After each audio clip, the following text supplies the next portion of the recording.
Сәлеметсіздер ме, құрметті студенттер? Бүгінгі сабағымыз әлеуметтік педагогика, қарастыратын тақырыбымыз әлеуметтік педагогикалық процесс және оны жетілдіру жолдары. Қарастыратын сұрақтарымыз: әлеуметтік педагогикалық процесс түсінігі, мәні және мазмұны, әлеуметтік педагогикалық процестің алғашқы кезеңі, Мардахаев бойынша дайындық кезеңі, диагностика және объекттің даралығын айқындау, әлеуметтік педагогикалық болжау, мақсатты анықтау, модельдеу, технологияны таңдау, іс-әрекетті жоспарлау. Екінші кезеңі таңдаған технологияны жүзеге асыруға тікелей іс-әрекет. Үшінші кезең нәтижелік және оның ішкі кезеңдері. Әлеуметтік педагогикалық іс-әрекеттің тиімділігін арттыру жолдары. Әлеуметтену процесі не тоқталып өтеміз. Әлеуметтену адамның әрбір өмірлік кезеңдеріне қарай өзіндік ерекшелікпен жүзеге асырылады. Ол кезеңдер, яғни балалық шақ, жастық шақ, ересектік шақ, қарттық шақ. Әлеуметтену процесін жүзеге асырудың маңызды институты ретінде отбасы мен білім беру мекемелері ерекше маңызды рөл атқарады. Мектеп және мектепке дейінгі жастағы балалардағы әлеуметтену әрекетінің мазмұны мен түрлері біразда өзгеріп отырады. Әлеуметтену процесі жасөспірімдік және жастық шақта айқын өте қарқынды өтеді. Бұл кезде олардың қоғамдық талаптарына бейімделуіне көпшілік ақпарат құралдары, яғни достары, қоғамдық ұйымдар, жастар арасындағы өзіндік мәдениет, қарым-қатынас стильдері әсіресе әсер етеді. Әлеуметтену процесін екі жақты сипатта қарастыруға болады: әлеуметтік бейімделу, әлеуметтік интеграция. Енді осы екеуіне жеке-жеке тоқталып өтейік. Әлеуметтік бейімделу дегеніміз тұлғаның өмір сүру ортасы болып табылатын әлеуметтендіру институтына, әлеуметтік топтар мен мекемелерге, рөлдік қызметтерге, тұрмыс жағдайларына біртіндеп бейімделу арқылы іске асырылады. Ал енді әлеуметтік интеграция дегеніміз не? Бұл тұлғаның саналы түрде ішкі рухани өмірін, өмірлік құндылықтар мен әлеуметтік нормаларын байытып жетілдіруі. Саналы түрде қоғам талаптарына сай өмір сүрумен соған лайықты қалыптасуды өздігінен ұйымдастыруы немесе талпынуы болып табылады. Ал әлеуметтік оқу, ол әлеуметтену процесінде бала қоғам туралы, қоғамдағы қарым-қатынас, мінез-құлық нормалары туралы көптеген білімдермен хабардар болады. Сонымен бірге бала көптеген дағды мен қабілеттілікке ие болады. Бала 5 жасқа келгенде біршама білім қорын жинақтайды. Ол ең алдымен бөлме ішіндегі қалыпты қарым-қатынас пен әрекет ету нормаларын меңгере бастайды. Яғни ол басын дауыс шыққан жаққа қарай бұра бастайды. Еңбектейді, талпынады, адамдарды тани бастайды, күледі. Және де әртүрлі осындай іс-әрекеттер жасайды. Бірінде бұл даланы, ауланы тани бастайды. Бала алғаш тілі шығып сөйлей бастағанда өзін қызықтырып айналадағы құбылыстар сырын білуге талпынады. Көптеген олар сұрақтар қоя бастайды. Ол бәрін де білгісі келіп тұрады. Мұның өзі баланың өзі қоршаған ортамен байланысы арқылы әлеуметтенуге алғашқы қадамның басталғаны деп көруге болады. Енді осыдан педагогикалық процесс дегеніміз не? Біз педагогика сабағынан өткенбіз. Педагогикалық процесс оқушылардың мәдени байлықтарды меңгеруге және оларды еңбекке және қоғамдық өмірге дайындаудағы бірлескен іс-әрекеттері, яғни бұл ұстаздардың белсенді араласуымен, басшылығымен жүзеге асырылады. Бұл қандай жолдар? Бұл процесс латын сөзінен енген прогрессис деген сөзінен аударғанда жылжу деген мағынаны білдіреді. Олар қандай? Бірінші, даму сатысы күй өзгерісінің бірізділігінен тұрады. Екінші, қандай да бір нәтижеге жету үшін ұйымдастырылған бірізді әрекеттердің жиынтығынан тұрады. Прогресс ұғымының мәні, яғни ол педагог, оқушы. Бұл жерде педагог пен оқушы қайтеді. іс-әрекет жасайды, яғни жұмыс атқарады. Сол кездегі жүйесіндегі оқытушыға бірізді ұйымдастырылған әрекеттер жиынтығы негізінде соңғы нәтиже қандай болуға тиіс екенін, ол үшін қандай өзгерістер жасау керектігін нақты білуді талап етеді.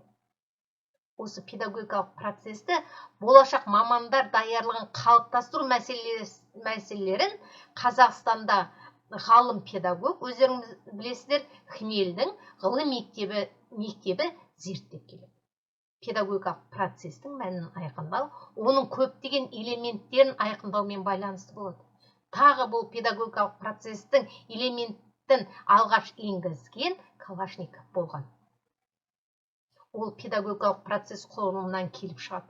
Олар яғни мақсаты, міндеті, мазмұны, формасы, әдіс тәсілдері және құралдармен педагогикалық процестің материалдық жағынан ұйымдастырылады. Тағы ғалым педагог Данилов педагогикалық процестің элементтері мұғалім мен оқушыларды қамтиды деп ұсынған. Көрдіңіздер ме? Яғни педагогикалық процесс туралы осындай ғалым педагогтар зерттеген екен. Педагогикалық процестің жүйе ретіндегі бір қатар белгілері болады. Олар мыналар. Бірінші, педагогикалық процесс әлеуметтік жүйе ретінде адамдардың өзара әрекеті есебінен өмір сүреді. Мектеп педагогикалық процесі көп деңгейлі және көп құндылық құбылыс, себебі ол өзінен кейінгі деңгейдегі жүйелерді жинайды. Жүйе тек бір іс-әрекетпен тәсілдеріне оқытса, онда оқушылар оларды меңгере отырып, педагогикалық процестің белсенді қатысушылар болады. Тек қана репродуктивті ғана емес, қайта құру, шығармашылық белсенділікке дайын болады. Келесі, педагогикалық процесте мұғалімнің басқару объектісі оқушылардың іс-әрекеті болады. Іс-әрекеттің барлық элементтері, яғни оған мақсат, міндеттер, мазмұны, осылардың барлығы үлкендердің, ата-аналардың, ұстаздардың іс-әрекеті негізінде баланың білімді меңгеруіне бағытталуы қажет. Сонымен қатар, педагогикалық процестегі мұғалімнің басқару құралы іс-әрекет субъектілері арасындағы қарым-қатынастар болады. Олар арқылы субъектілердің өзара әрекеті мен дамуына тиімді жағдайларды қамтамасыз етеді. Енді жаңа сіздерге айтып кеттім, Бабанский педагогикалық процесті жалпы жүйе деп қарастырады да, мынандай заңдылықтар тұсынады. Бұл қандай заңдылықтар? Бірінші, педагогикалық процестің қоғамның әлеуметтік экономикалық қажеттілігімен байланыстылығы, педагогикалық процестің нақты бір мақсатқа бағыттылығы. Педагогикалық процесс өзі екі жақты сипатқа ие болады. Яғни ұстаздар мен оқушылардың, тәрбиеленуші мен тәрбиеленушілердің өзара әрекетімен байланысты болады. Педагогикалық процестің екі жақтылық ерекшелігі міндетті түрде екі жақтың іс-әрекеті арқылы сипатталады. Бұны мынандай схема түрінде көрсетуге болады. Олар бірінші, оқушылардың белсенділігі мұғалімдердің іс-әрекетінің нәтижесі болып табылады. Яғни оқушылардың мұқият ұйымдастырылған өзара іс-әрекеті педагогикалық процестің тиімділігін қайтеді, арттырады. Ал педагогикалық процесс ол ұзақ мерзімді процесс.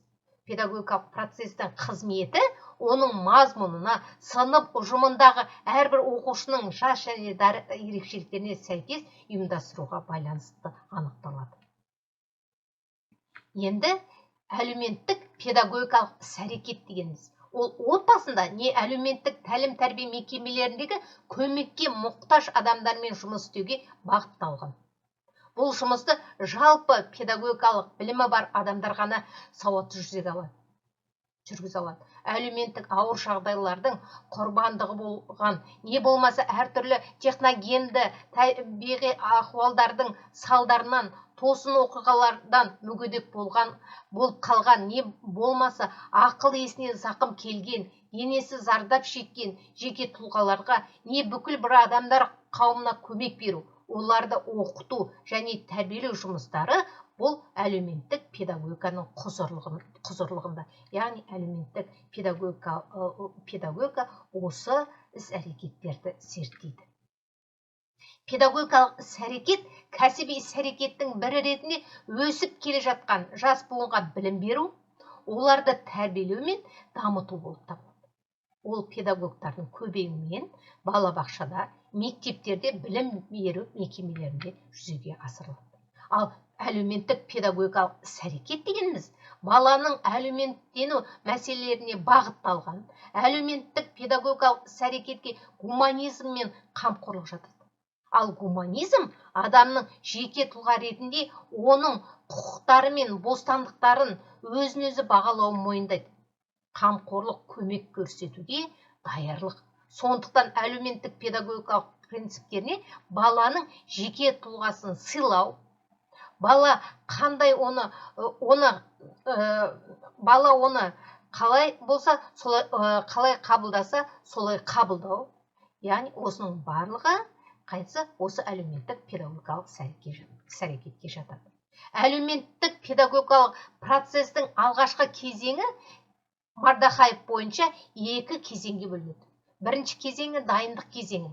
Ол кезде қандай жұмыстар атқарылады? Яғни баланың жеке тұлғалық ауытқушылықтарына, әлеуметтік даму мен өзіндік жетілу мәселелері, қабілеттері, баланың жағдайларын көрсететіндері, яғни баланың өзіндік жауапкершілік, өзіндік дамуына қатысты ерекшеліктерін дайындау, қоршаған орта жағдайын, яғни бала өмір сүріп отырған.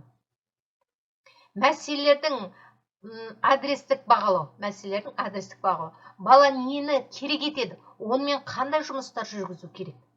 Баланың одан әрі дамуына болжам жасау, мақсаттар мен тапсырмаларды аудару, модельдік және эмпирикалық құру, технологиялар мен қабілеттерді таңдау, таңдалған техниканы уақыты, орнын және сабақ түріне байланысты графикалық өңдеу сияқты жоспарлау, әлеуметтік педагогикалық іс-әрекеттің кешенді және интенсивті болуын қамтамасыз ету. Бұл дайындық кезеңі. Келесі кезең технологияны жүзеге асыру кезеңі. Бұл технологияны мақұлдау. Тікелей жұмыстың басында нақты бала мен оның жеке тұлғалық өзіндік бейнелерін есепке ала отырып, әлеуметтік педагогикалық технология элементтерін қолдану керек. Баланың өзіндік тәрбиелеу, өзіндік даму үрдісіне қосылуы, таңдалған технологиядағы жеке тұлғалық түзетулер, шешілетін тапсырмалар өте күрделі болып келеді. Сондықтан жұмыс икемділікті талап етеді. Өзіндік есептемелерді көру іскерлігі, жаңа әдістер мен әдістемелік қабылдау керек. Мақсатқа бағытталуын тексеру керек. Содан соң енгізу керек болады. Сондықтан элементтер қабылданып таңдалған технология негізінде жеке тұлғалық түзетулер орнықтырылады. Барлығын нақты жағдайға байланысты анықталады. Нақты уақыт кезеңінің немесе әлеуметтік педагогикалық өлшемдердің нақты кешенде қолдану мониторингі қозғалысты бағалауды қарастырылады. Мониторинг шараларды немесе олардың кешенділігін нәтижесін бағалауда және жүзеге асыру процесінде мүмкіндік береді. Алдын ала бағалау қойылған тапсырманы қаншалықты деңгейде орындады және баланың жаңа жағдайға бейімделу процесін шешім қабылдауға мүмкіндік береді. Бұл екінші кезеңі технологияны жүзеге асыру кезеңі. Келесі. Енді лекциямызды қорытындылай келе, жасалған жұмыстың нәтижесі мен шешімі технологияны қолданудың барысында өзіне жағымды немесе жағымсыз аспектілердің ықпал етуі, оны жүзеге асырудың нұсқаулары баланың өзіндік әрекеті субъектінің өздігімен жетілуіне сипатталады. Осымен лекциямыз аяқталды. Тыңдағандарыңызға рахмет.